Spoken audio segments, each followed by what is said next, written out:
right, you guys, as you can see by the thumbnail, this episode of Inner Demons. So let me get straight to it. I told you guys I was going to start putting out more episodes of Inner Demons. I want to at least try to shoot for 2 a week. So this is the second one. But anyways, like I said in my last episode, I'm just now starting to get back into this series of Inner Demons. So bear with me if I'm all over the place. So anyways, in the last episode of Inner Demons, I touched on a number of different things. I want to talk about something that is very rarely talked about. It's something that's very personal. I haven't really heard anybody talk about this, but I'm going to share some of my personal experiences with you guys and some of the things that I personally went through myself. And with all due respect, and I'll tell you guys this at the end of the video, but if you guys have had similar experiences, drop them in the comments. Let me know, because I want to know if I'm just a dirtbag or if we all kind of go through some of the same similar things when we get out of prison. So anyways, the thing that I wanted to talk about is something that's called PDA, public display of affection, and just being intimate with, your wife, your significant other when you come home from prison. I'm not going to delve off too much into the details about,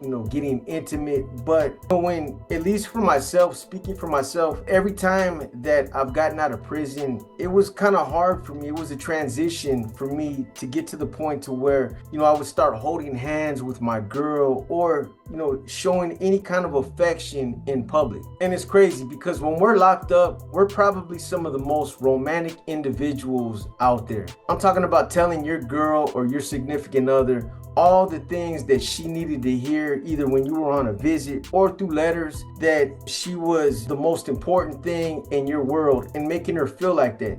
Me, myself, I used to write letters like clockwork. I had a letter going out almost every day to my girl at that time. And again, we're probably some of the most romantic individuals in our letters when we correspond. We make, our girl, our wife, or our significant other probably feel like the most important, the most special thing in the world. And women need that. They need that validation. They need to be made to feel like they're important and they're appreciated.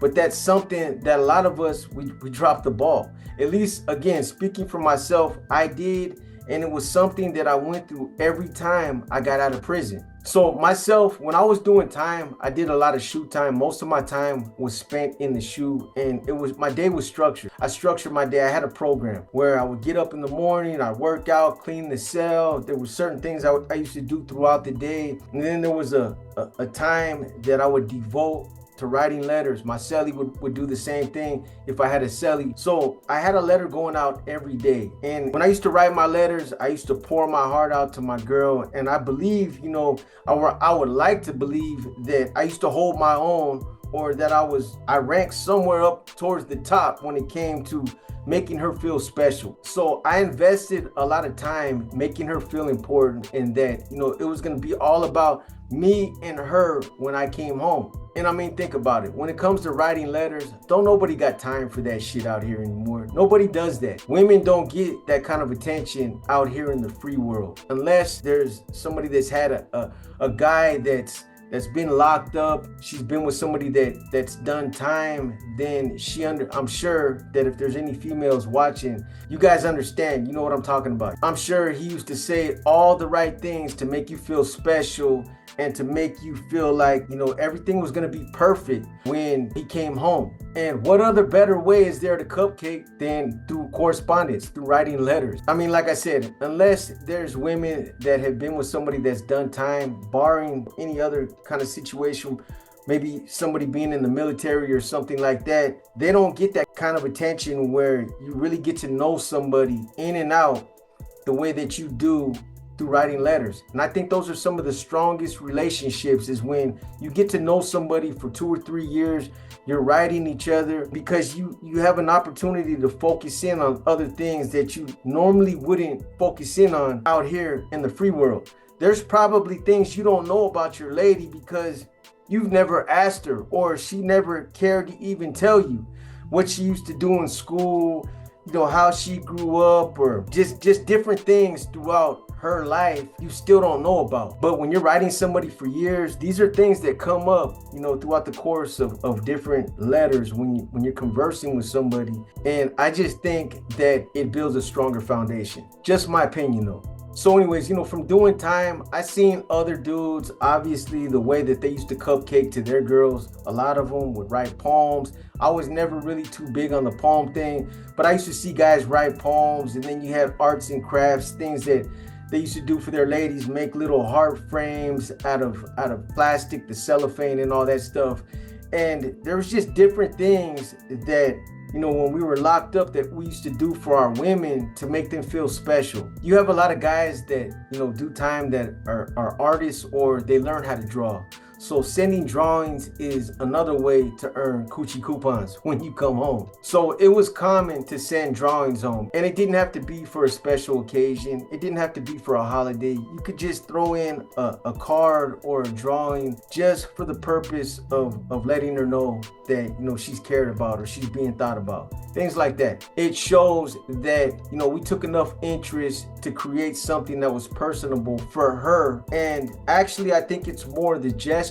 We earn more coochie points with the gesture than the drawing itself. But anyways, let me get back to PDA, because there's a couple more things that I want to touch on before I close this video up. So anyways, like I was telling you guys earlier, for those of you guys that are familiar with my story, you guys know that most of the time that I did in prison was in the SHU program. Most of my time was spent up in Pelican Bay, and I did a few years in Corcoran. But doing that kind of time, I got used to being isolated. I was used to being by myself. And when you're by yourself, locked in an environment like that, in a little concrete box the size of a closet, you get used to being by yourself. That's how you become programmed. You're not used to somebody being in your space. You're used to sleeping alone. You're used to waking up alone. You're used to being in the cell by yourself, eating alone, just getting up, functioning every day. And even though you got neighbors in there that you can interact with to your left, to your right, either upstairs or downstairs based on where you're at, you can still interact with people, and you don't forget how to socialize on some level. It's a little different back there when you're doing it behind a locked door, and you're talking to somebody else, on the tier. It's different. You get used to that, and it's a different kind of isolation. I don't know how to explain it to you guys. I've talked about this before. It's called cabin fever. I've talked about it before when I've gotten out of prison, how I had to go through the mental transition of, all the anxiety that I was feeling. A lot of the times it would take me like 90 days in order for me to remember how to do some of the little things of just being around regular people again, getting my mind out of prison, and just being able to function out here in this free world with regular people that aren't used to programming like that. If that makes sense to you guys. It used to be a transition for me. One of the things that used to help me was alcohol. Malt liquor used to help me. It helped me every time transition back out and get out of that mindset. It was something that took time, but at least, alcohol, it helped me get through a lot of it. Anyways, so obviously when we're locked up, and, whether you got no lady, a wife, a significant other, or you don't got somebody, there's women out there in the world. And I'm sure most of us, a lot of the time when we're doing time, we spend a good deal of our time thinking about how it's going to be to get back out there in the free world and be around women again, to be in the presence of a female, to be able to smell, a woman, to be able to touch her. And these are things that I would like to think that most of us think about. And we probably spend most of our time thinking about it. How many days I got left? 45 days and a wake up, and I'll be back out there with her. And, these are all things that you're looking forward to. But for me, at least for me, I'm speaking for myself. And again, this is where I need you guys to weigh in and tell me how it was for some of you guys. These were things that I would look forward to the most. This was something that I looked forward to the most about getting back out to the streets.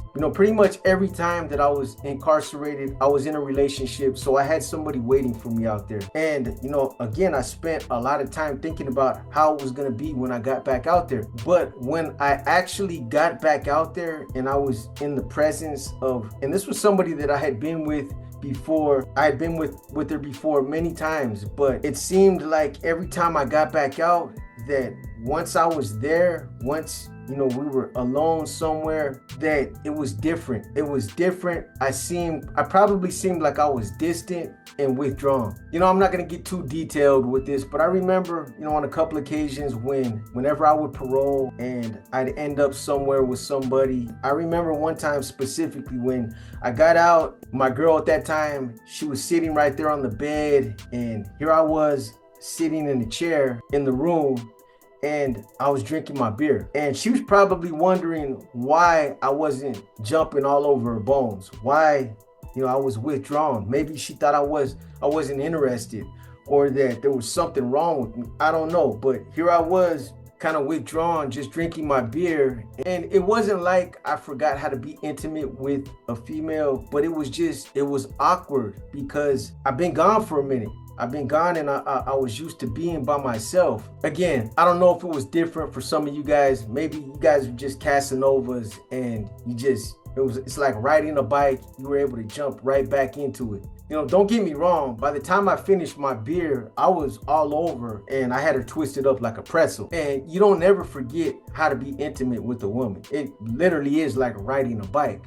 I'm talking about everything that leads up to that moment. For me, it was just a little different. It took me a little bit of time. I was probably like 45 minutes behind most of you, but I was there. I'm just saying, it wasn't just PDA. It wasn't being in the presence of a female. It was everything.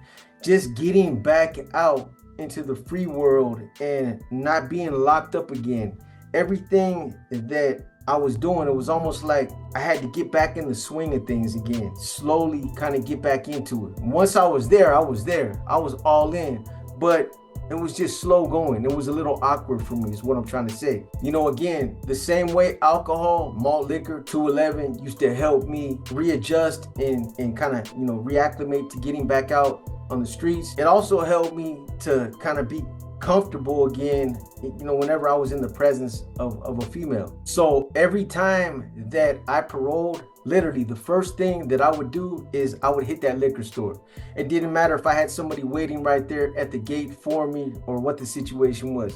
I hit that liquor store because that helped me deal with a lot of the anxiety that I was feeling. Getting back out into the free world after you're doing time, it's not scary, but you feel the anxiety. There's a lot that comes with it. And I don't care who you are. When you've been locked in a cell by yourself, mentally, it has an effect on you. It's something that you don't realize until you're back out in this world and you're around regular people. You realize it again. One of the things that I've always talked about whenever I talked about cabin fever is like I remember one time clearly when this was right before high control parole kicked in. I want to say it was around 1992 when we were still allowed to parole from Pelican Bay and catch the bus, the Greyhound, ourselves. There was like a little it was a closet, the Greyhound station up in Crescent City. Literally, we would walk in with two COs, the transportation officers. We buy our ticket right there. It was a small little closet. It probably had like 2 chairs and a soda machine in the little waiting area. And then it had a window, and then that's where they sold you your ticket. But you used to be able to parole from Pelican Bay without the high control thing, without having to get shipped to San Quentin or a prison closer to wherever you were paroling to and wait for the parole officer to come pick you up. So anyways, I remember when I was on the bus, there was this young cat that was coming from Crescent City, and I want to say he was going to LA, and I had managed to talk him into jumping off the bus in Santa Rosa and getting us a bottle of 151. So he did. So by the time I got to San Francisco from Santa Rosa, I was already lit off that bottle of 151. We shared it, and it kind of helped, calm my nerves down. But one of the things that I vividly remember is, getting to the terminal in San Francisco. When you're in the SHOOT program, you're used to watching and listening to everything around you. Your awareness is peaking. It's on another level. You got to train your ears to be your eyes when you can hear certain things and you can't see them. And what I mean by that is, at that time, 91, 92, Pelican Bay was a war zone. At that time, the door policy is if the door popped open and there was ops on the tier, you were to torpedo out and engage with them on the tier. period. That was the policy. So when you're in your cell and you got 7 other cells in there and you can't see them, but there's always doors opening and closing throughout the day for different things, for yard, for law library, for visits, for medical, whatever it is. You know what every door sounds like in that pod by the way it squeaks on the rail when it's opening up. I had every door in the pod that I was in any of the pods that I was in. I knew what door was opening just by the way it squeaked when it was moving on the rail, because everything is run electric up there.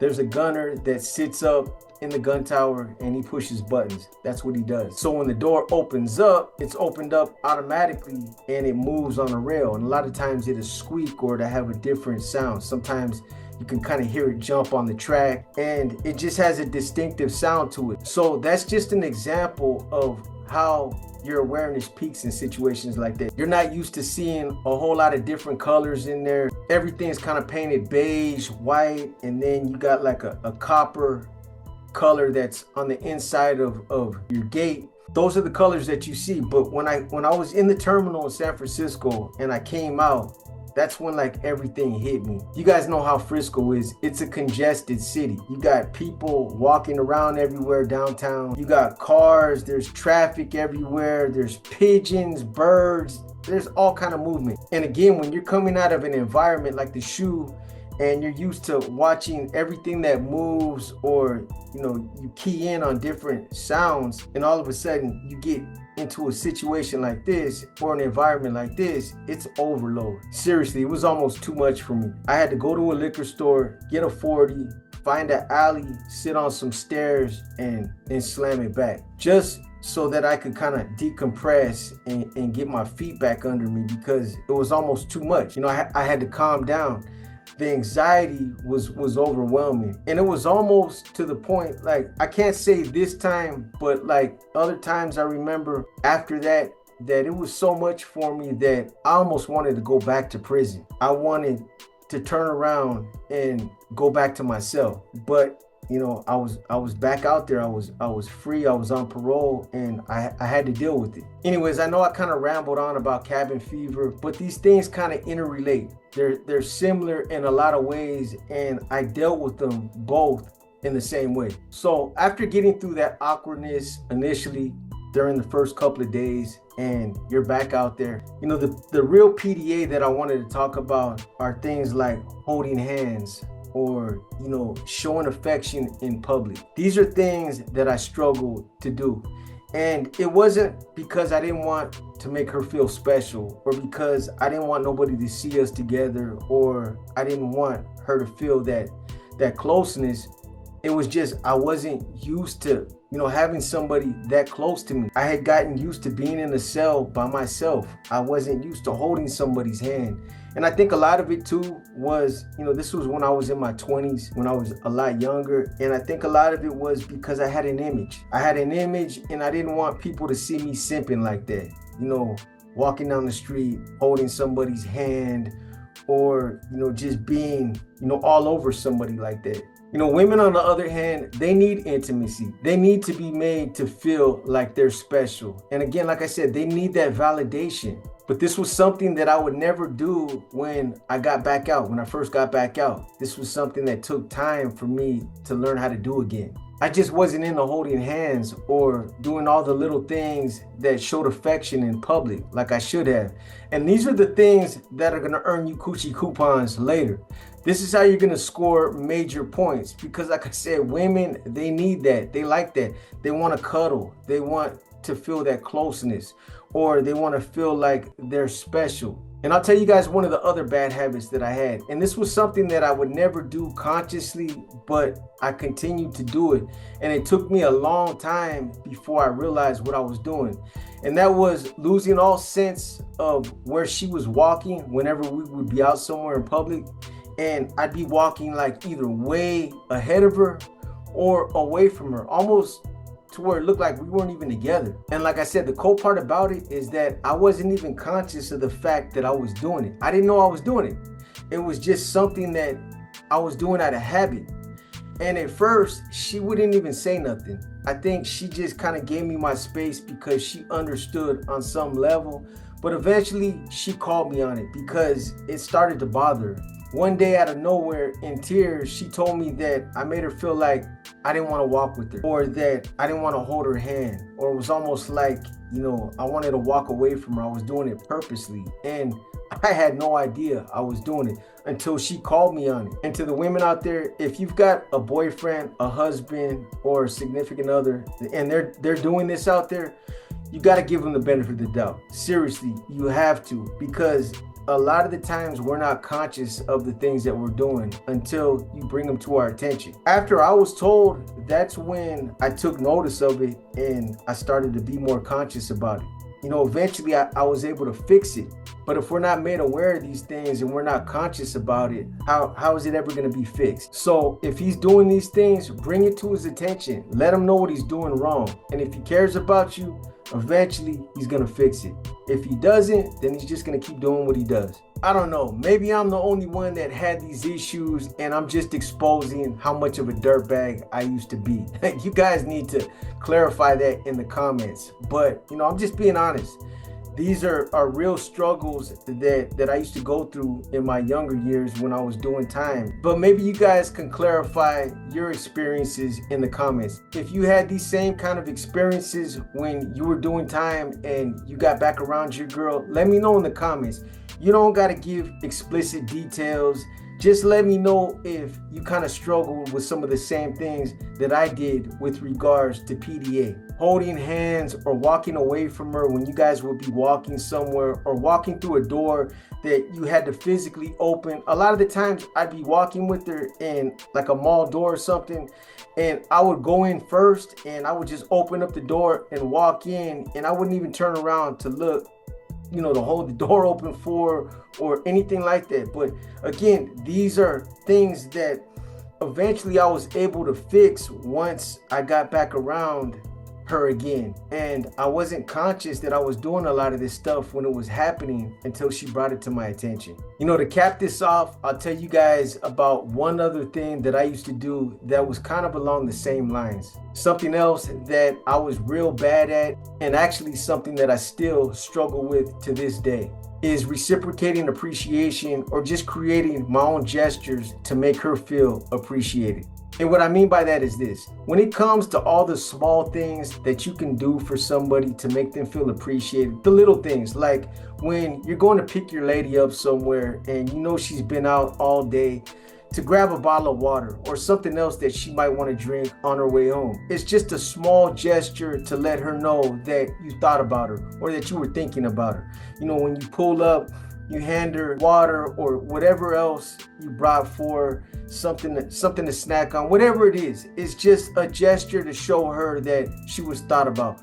Those kinds of things are important to women. And I'm telling you guys right now, again, these are the things that are going to earn you coochie coupons. Straight up. You think I'm lying? Try it. And one of the other crazy things about this is that a lot of the times she would show me that she appreciated me, and she would do little things, or she would, give me little gestures to show that I was cared about, or that she thought about me. So I had an example.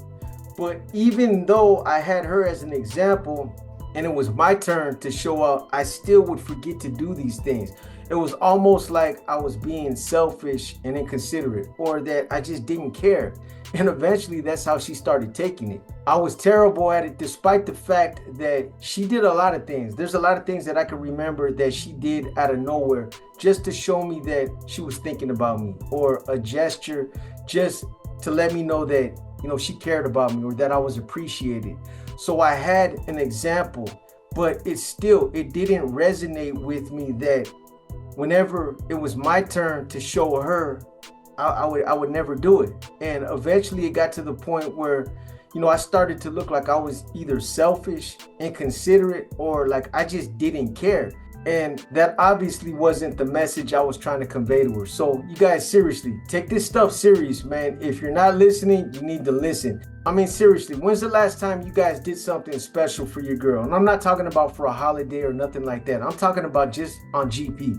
It doesn't take a lot to go look where she keeps her makeup at. And go out and get her a bottle of her favorite body cream or a bottle of her favorite perfume. Or if you really want to score some major coochie points, look in her drawer and see what size bra she wears. Or go get her some matching dental floss from Victoria's Secret.